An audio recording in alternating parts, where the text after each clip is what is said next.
हाय दोस्तों, नमस्कार। आप सभी को मैं अभिषेक और आप देख रहे हैं करियर वन स्टडी चैनल। तो दोस्तों, आज मैं आप लोगों को बताने जा रहा हूं कि प्रमुख देशों के राष्ट्रीय चिन्ह क्या क्या है। ठीक है, क्योंकि यदि आप लोग कोई भी वनडे एग्जामिनेशन देते हैं और उसमें यदि विविध से क्वेश्चन आते हैं तो आप लोग को यह भी जानना चाहिए कि प्रमुख देशों के राष्ट्रीय चिन्ह क्या क्या है। इससे भी क्वेश्चन पूछे जाएंगे। ठीक है, क्योंकि यह जो नेशनल साइन होता है यह बहुत ही महत्वपूर्ण होता है।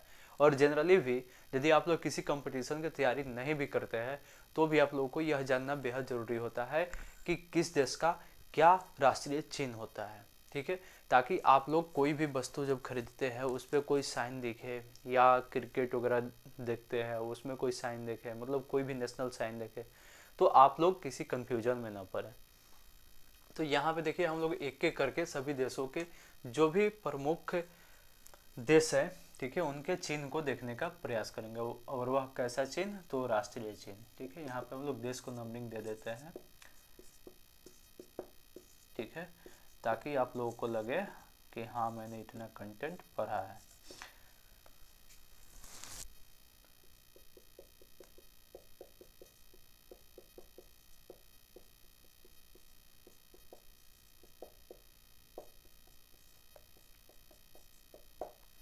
ठीक है, यानी यहाँ पे कुल 17 प्रमुख देशों के राष्ट्रीय चिन्ह दिए गए हैं और मैं आप लोगों को एक एक करके अब बता रहा हूँ। तो यहाँ पे देखिए, सबसे पहले हम लोग चर्चा करते हैं भारत की, कि भारत का राष्ट्रीय चिन्ह क्या होता है। तो यहाँ पे मैंने लिख रखा है कि भारत का जो राष्ट्रीय चिन्ह होता है वह होता है अशोक स्तंभ। ठीक है, क्या होता है? अशोक स्तंभ। यदि आप लोगों ने अशोक स्तंभ नहीं देखा होगा तो 1 रुपए के सिक्के पे आप लोग देख सकते हैं अशोक स्तंभ को। ठीक है, जो कि महान मौर्य सम्राट अशोक के द्वारा जो स्तंभ बनाया जाता था उसमें सबसे ऊपरी भाग में एक चिन्ह बनाया जाता था, जिसमें जो चार शेर होते थे वह 4 दिशाओं में मुख करके बैठे होते थे, और नीचे सत्यमेव जयते लिखा होता था और चक्र बना होता था।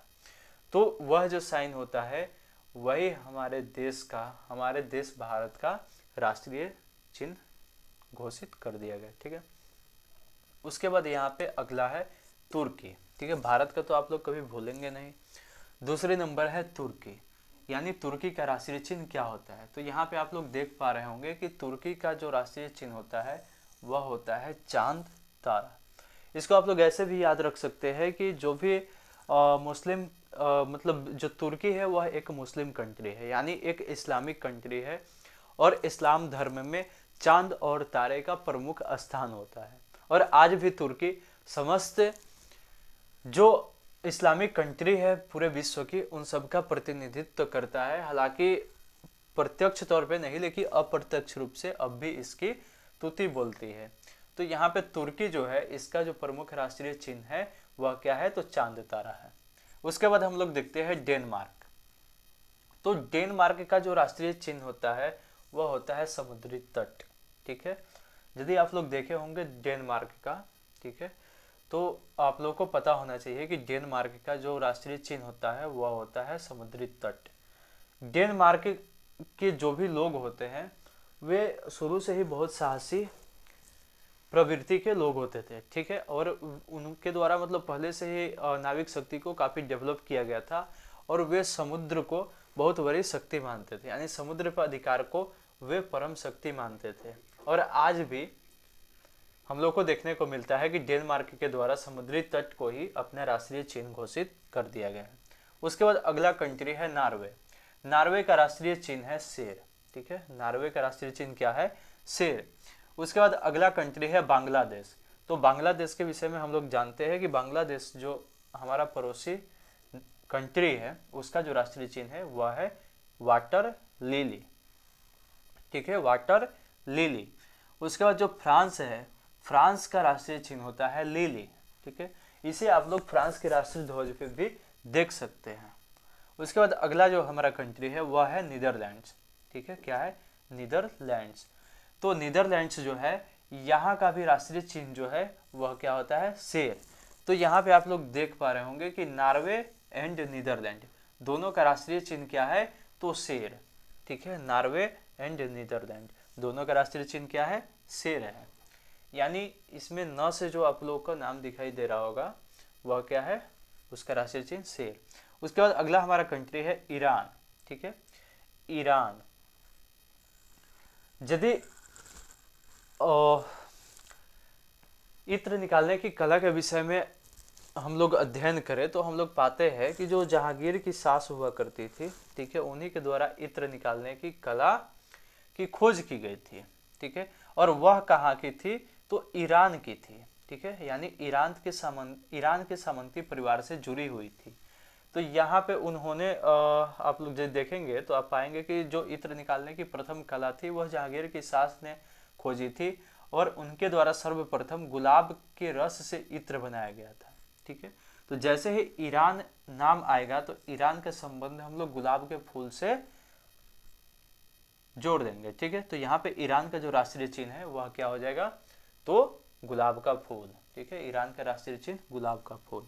उसके बाद हम लोग देखते हैं यूके, यानी यूनाइटेड किंगडम, यानी आधुनिक ब्रिटेन, ठीक है, जिसे हम लोग इंग्लैंड के भी नाम से जानते हैं। हालांकि यूके और इंग्लैंड दोनों में डिफरेंस है। यूके जो है वह ब्रिटेन, उत्तरी आयरलैंड और वेल्स, ठीक है, और तीनों को मिला करके, तीनों प्रांतों को मिला करके यूके कहलाता है। जबकि इंग्लैंड उसमें एक छोटा सा देश, छोटा नहीं मतलब उन सभी प्रांतों में बड़ा देश है, माने एक देश है इंग्लैंड, जबकि यूके जो है यह उन सारे प्रांतों का समूह है।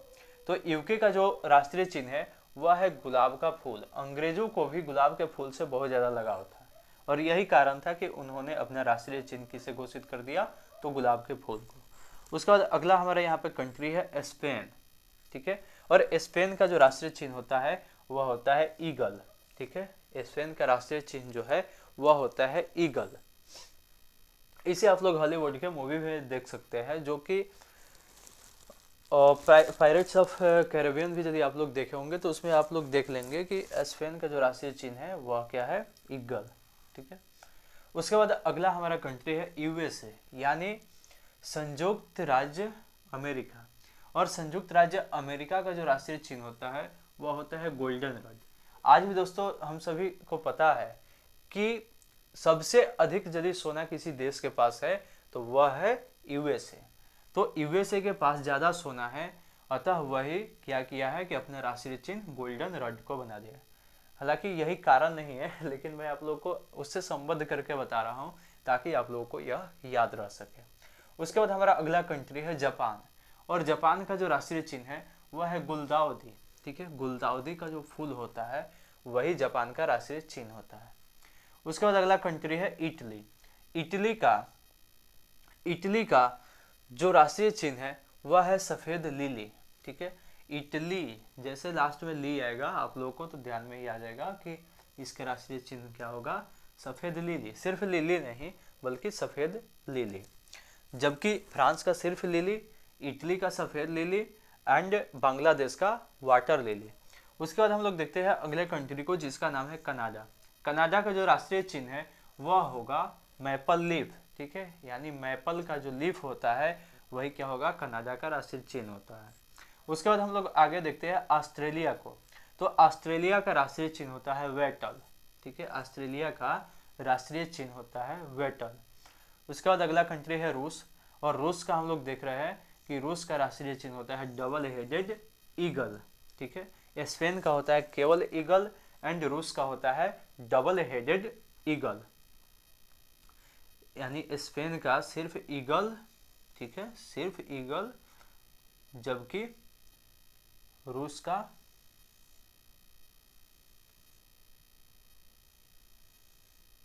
डबल हेडेड ईगल, ठीक है।